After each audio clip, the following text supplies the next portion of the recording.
Capítulo 5. ¿Trabajará o lo mataremos? Adorad a aquel que hizo el cielo y la tierra. Apocalipsis 14:7. Ignacio se preguntaba qué debía hacer. Era su primera semana en uno de los campos de trabajo forzado de Fidel Castro en Cuba. Debido a su fe, él estaba listado como uno de los, entre comillas, indeseables del gobierno. El programa de reeducación del gobierno incluía trabajar al sol caliente tropical 12 horas por día, 7 días por semana, con poco alimento y agua. Y eso es lo que provocó que Ignacio se preguntara qué debía hacer. Estaba dispuesto a trabajar bajo las condiciones extremas 6 días por semana, pero no podía trabajar en sábado. Ignacio había aprendido desde su niñez a amar a Jesús y a guardar los mandamientos de Dios. Él sabía lo que Jesús esperaba de él y sabía que Jesús lo ayudaría a lograrlo. Sabía que el cuarto mandamiento dice: acuérdate del día de reposo para santificarlo. 6 días trabajarás y harás toda tu obra, mas el séptimo día es reposo para Jehová tu Dios. No hagas en él obra alguna. Éxodo capítulo 20, versículo 8 al 10. Ignacio determinó en su corazón que no trabajaría en el santo día sábado de Dios, sin importar lo que pasara. Confiaría su vida y quizá su muerte a Jesús. Llegó el sábado de mañana. Los guardias despertaron a los prisioneros y les dieron un desayuno escaso. Después, los guardias dijeron a los prisioneros que fueran a los camiones para ir a los campos. Ignacio se acercó a uno de los guardias. No puedo trabajar hoy. ¿Qué? Todos trabajan. Métase en el camión. El guardia empujó a Ignacio. Puedo ir a los campos, pero no trabajaré hoy porque es el sábado del Señor, nuestro Creador. El guardia levantó el arma y apuntó a la cabeza de Ignacio con una sonrisa maligna y dijo: va a trabajar. No voy a trabajar. ¿Trabajará o lo mataremos? Pueden matarme, pero no voy a trabajar. Debo honrar a Dios. Usted es un hombre loco. Vaya a las barracas. Nos encargaremos de usted después. Ignacio pasó el día cantando, orando, alabando al Señor y preguntándose qué le esperaba esa noche. Pero el guardia parecía que se había olvidado de la amenaza que había hecho. Llegó el siguiente sábado de mañana. Otra vez Ignacio le dijo al guardia que no podía trabajar. Hubo más amenazas, más guardias y más armas apuntándole a la cabeza. Pero lo mandaron de vuelta a las barracas mientras los demás fueron a los campos. Al tercer sábado de mañana, los guardias vinieron a buscar a Ignacio. Le pusieron una azada en las manos y enrollaron una soga gruesa bien fuerte a su alrededor, atándola bien firmemente. Después lo levantaron y lo pusieron en el camión con los demás y fueron a los campos. Al llegar, los guardias se reunieron, empujaron a Ignacio y se burlaron de él. Después lo levantaron, todavía atado con la azada en la mano, y lo llevaron a un campo. Varios guardias comenzaron a mover su cuerpo para que la azada carpiera el suelo. ¿Ve? ¡Está trabajando! ¿Qué dice su Dios de eso? Está trabajando en su día santo. Siguiéndoles el juego, Ignacio dijo: yo no estoy trabajando. Ustedes están trabajando. Mi Dios se encargará de mí. No importa lo que ustedes me hagan. Ahora sabemos que está loco y no nos sirve para nada. Los guardias lo dejaron atado y lo llevaron de regreso al final del día.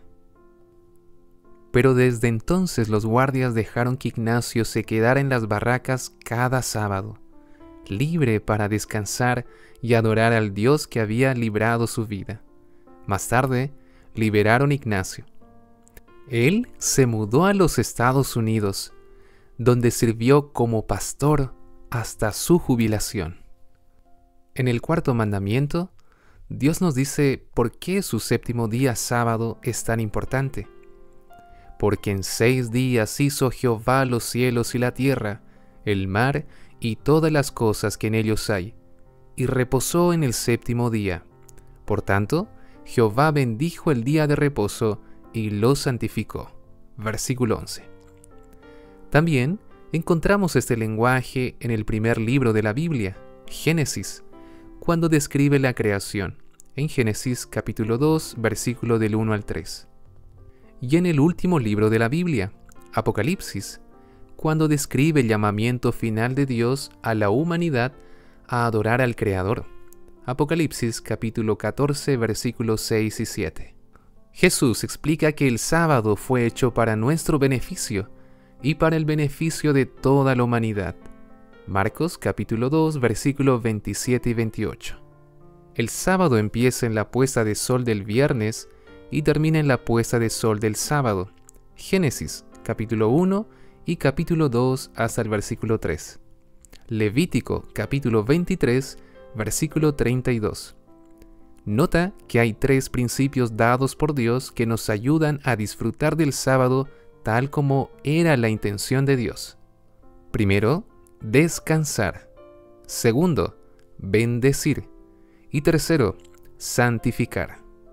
Estos 3 principios se encuentran en Génesis capítulo 2 del versículo 1 al 3 y también en Éxodo capítulo 20, versículo 8 al 11.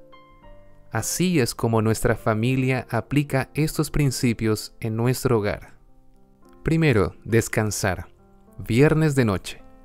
Cuando el sol se pone en el oeste, aceptamos la invitación de Dios de dejar a un lado nuestras preocupaciones y nuestras listas de cosas por hacer.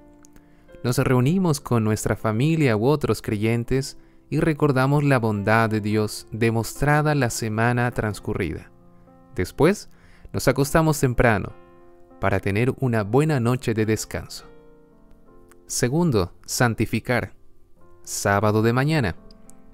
El sábado de mañana nos reunimos con otros creyentes para leer la Biblia, compartir revelaciones de la semana, cantar canciones en armonía con la Biblia y oír la predicación de la Biblia. Y así es como Jesús pasaba los sábados. Lucas capítulo 4, versículo 16. Tercero, bendecir. Sábado de tarde. Jesús pasaba los sábados de tarde visitando a los enfermos y desanimados para llevarles esperanza, ayuda y sanación. Ver, por ejemplo, lo que dice en Juan capítulo 5, versículo 9. El sábado de tarde nos gusta visitar a los necesitados para darles ánimo y esperanza en Jesús. Todo el pueblo de Dios en la Biblia santificó el sábado. En todo el libro de Hechos hay un registro constante de que la iglesia cristiana primitiva, judíos y gentiles, santificaban el sábado. Hechos capítulo 13, versículo 42 al 44, capítulo 16, versículo 13, capítulo 17, versículo 2, capítulo 18, versículo 4. Pero después de que Jesús volvió al cielo, hombres equivocados trataron de cambiar el sábado de Dios al domingo durante un tiempo de transigencia en el cristianismo, tal como había sido predicho cientos de años antes, en Daniel capítulo 7, versículo 25. Pero en los últimos días de la historia de la tierra, nuestro Dios creador amoroso está llamando a todo su pueblo de regreso a su señal de la creación y a la lealtad a todos sus mandamientos. Apocalipsis capítulo 14, versículos 6 y 7. ¿Aceptarás tú su regalo del sábado? ¿Le permitirás acomodar tu programación semanal para que puedas darle la bienvenida a tu corazón y tu hogar cuando el sol se ponga este viernes? ¿Aceptarás su regalo del descanso para aliviar tu estrés? ¿Dejarás de lado todas tus actividades seculares para que puedas oír claramente su voz, reunirte con su pueblo, estudiar su palabra y ser de bendición para los necesitados, a lo cual te llama? Bueno, queridos amigos, hemos llegado a la parte final de este episodio y es el momento de hacer una pausa, de reflexionar en lo que hemos escuchado y más aún de tomar una decisión.